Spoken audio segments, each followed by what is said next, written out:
cycling, hitting number of hitting cycles. What was the temperature maximum? So how far you went above TC? Up to 200 degrees, which is 50 degree above TC, which still showed piezoelectricity. Of course, the D33 reduced because we lost the spontaneous polarization contribution. We only got a defect dipole. I think we could go probably higher than that. Do you think that you have this imprint because the dipoles will stay oriented? Yes, dipole still stays ordered, despite the spontaneous polarization disappears. Thanks. Okay. Okay, thank you. So we'll move to the next speaker. R Cohen from Carnegie Institute will talk about new metal organic active materials. Okay, so sorry to rush things, but we do have a schedule, and I know it's a very long day, but we also have the poster session tonight. So thank you all for being so attentive, even late in the day.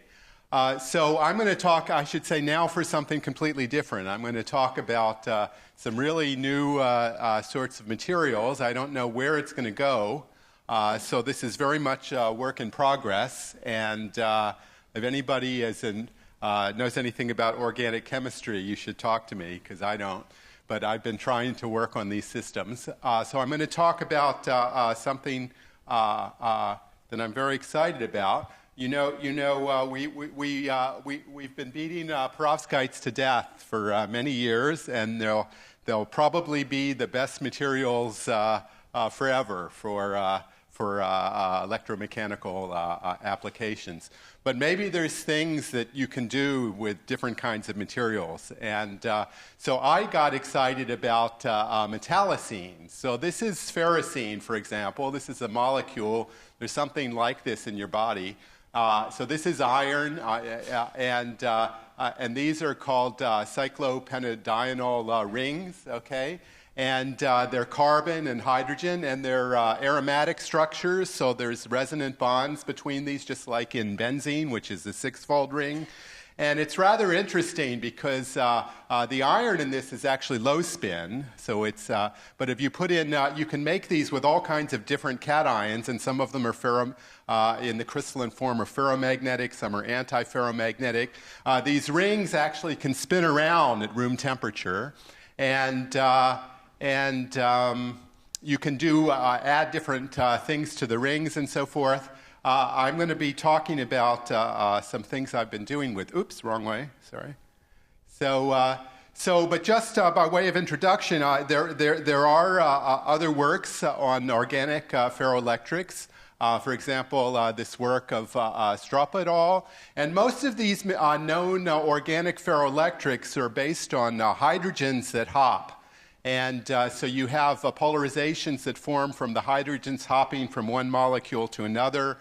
Here's another example. And in this work, for example, it was shown that this van der Waals DF2 functional actually worked very well for describing the van der Waals interactions between molecules. And that's what's really made this study that I'm going to be showing today possible, is this very accurate van der Waals functional. And we tested this earlier in some earlier papers on even comparing with quantum Monte Carlo on benzene and crystalline benzene, and it works very well. So I'll be showing some results based on that, first principles results based on that functional.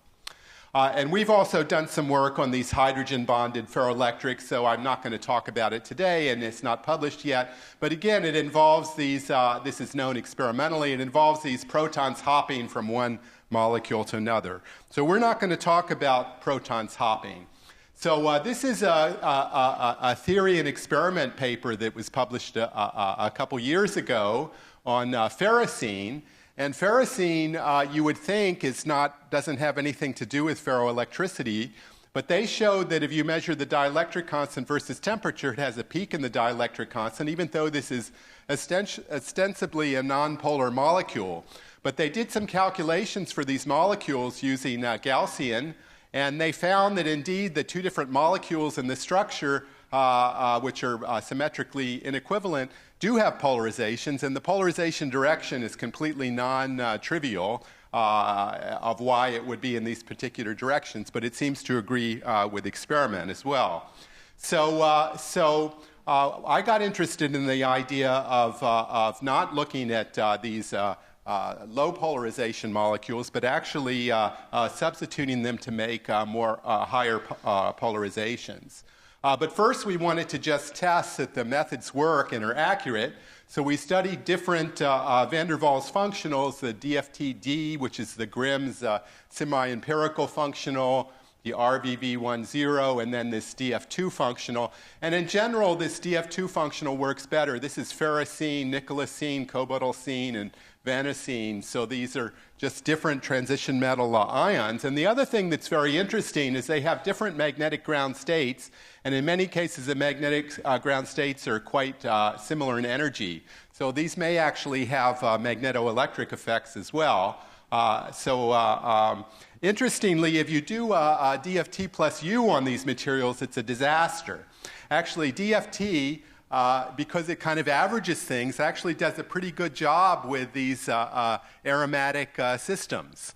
But when you use DFT plus U, it occupies a particular orbital. The whole thing just bonds to like one particular carbon, orbitally orders, and has nothing to do with experiments. So it's interesting that regular old DFT actually does better in these systems.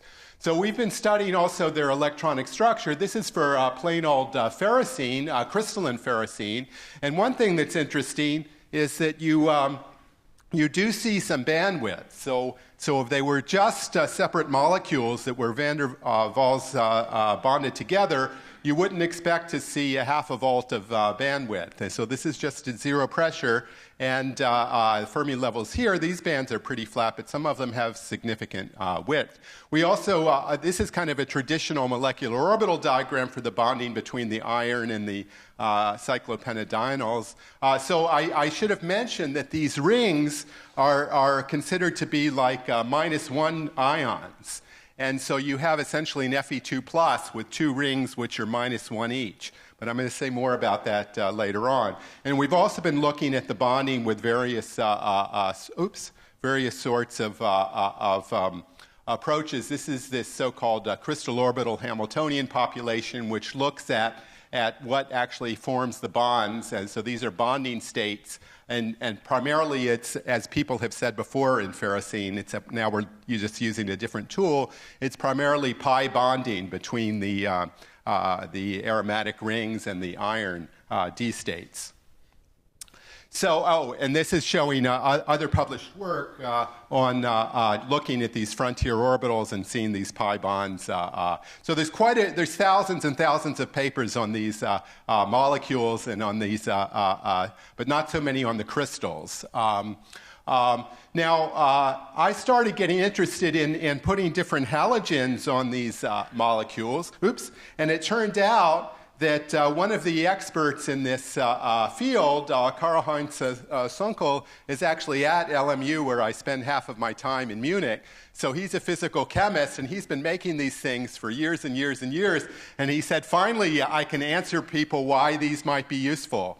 Oh, by the way, I should mention that ferrocene by itself is incredibly useful. So it's used as a fire retardant, an anti-cancer drug, a catalyst. I mean, it's like the jack of all trades kind of molecule. It's in hemoglobin, essentially. I mean, it's just all over the place. And in fact, the whole field of organometallic chemistry is really based on these molecules. But he's been replacing these things and building.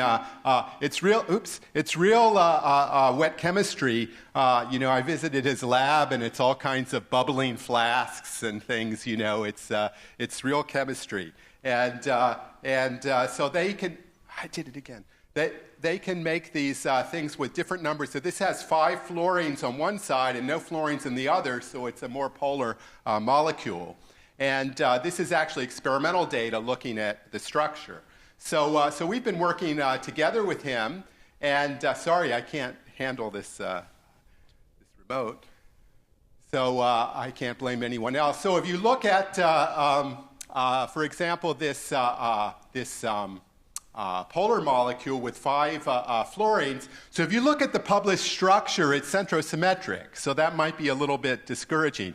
But I actually talked to Professor Sunkel, and he says we always say everything is centrosymmetric because really the X-rays can't tell whether it's centrosymmetric or not. He says if you publish a non-centrosymmetric structure in his field, there's this guy named Marsh that writes a paper about how you're crazy, and it's called Getting Marshed. So anyway, so he says we always publish centrosymmetric structures.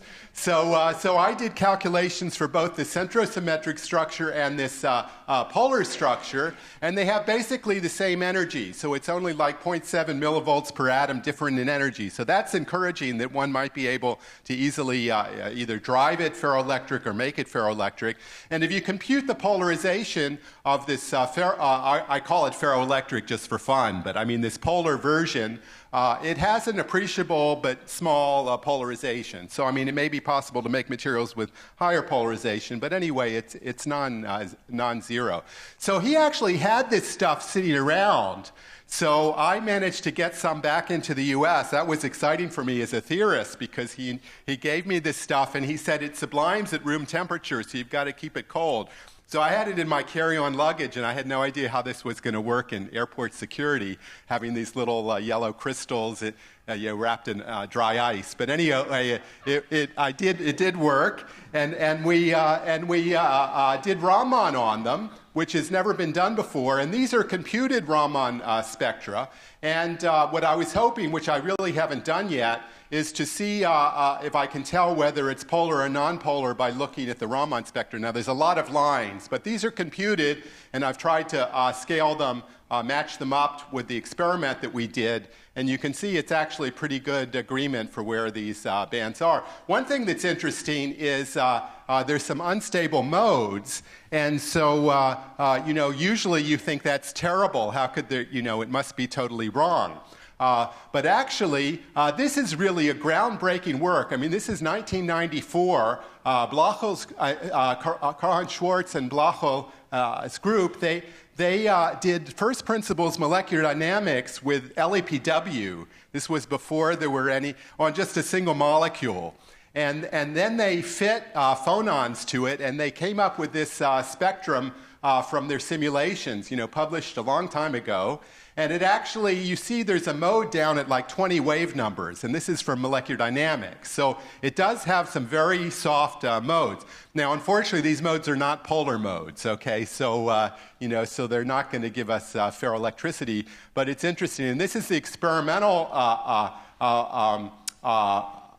Raman signature of just a ferrocene molecule, and you can see it's actually in pretty good agreement with the theory, and also pretty similar to what we're computing, which is for the fluoridated molecule. And these are what those soft modes look like. They're kind of weird. They're like floppy hydrogen kind of distortions of these rings, and so probably, since they're all hydrogen modes, probably the hydrogen just averages over these things, and it really is just a soft, very broad mode.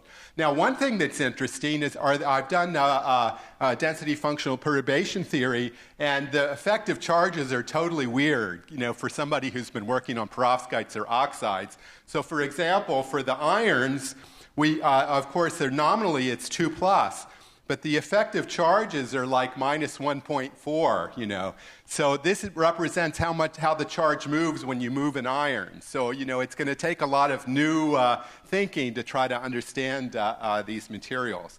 Now, I wanted to make materials with higher polarization, so I just made this up, and so I decided to replace one of the carbon and the hydrogens with an oxygen. It turns out that's called a furan, and it's supposed to be a neutral molecule.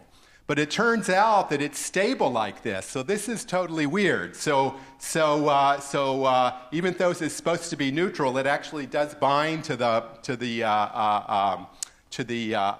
cation here. And you can put different cations, and I've put a whole lot of different things here on the computer. And for example, even if you put in magnesium, then it turns out to have a very small energy difference from the ferroelectric state, and these have appreciable polarizations.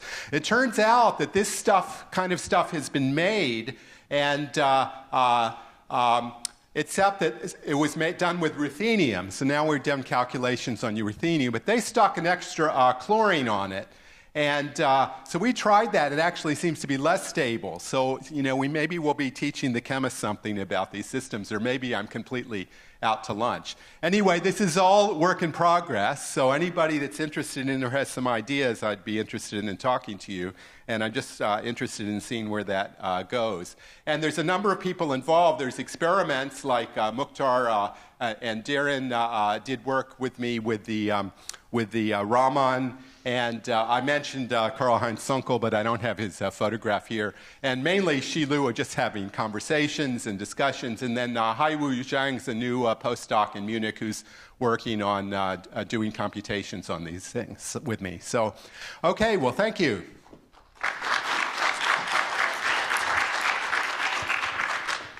Okay, so we have time for a few questions.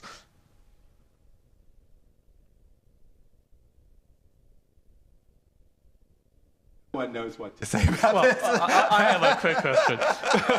So when you were calculating this structure, the effective charge of iron turned out to be minus 1 point something. Yeah. Did you see any other strange effective charge, like on carbon or? Yeah. So the carbons have unusual charges too, and the hydrogens are mostly like coming out with the charge of like 1, so they're more, and the fluorines more normal looking, But one thing I really didn't have time to emphasize is that it's actually dependent also on the magnetic structure. So we have to sort out a lot of different degrees of freedom here, which we. A spinning state. Yeah.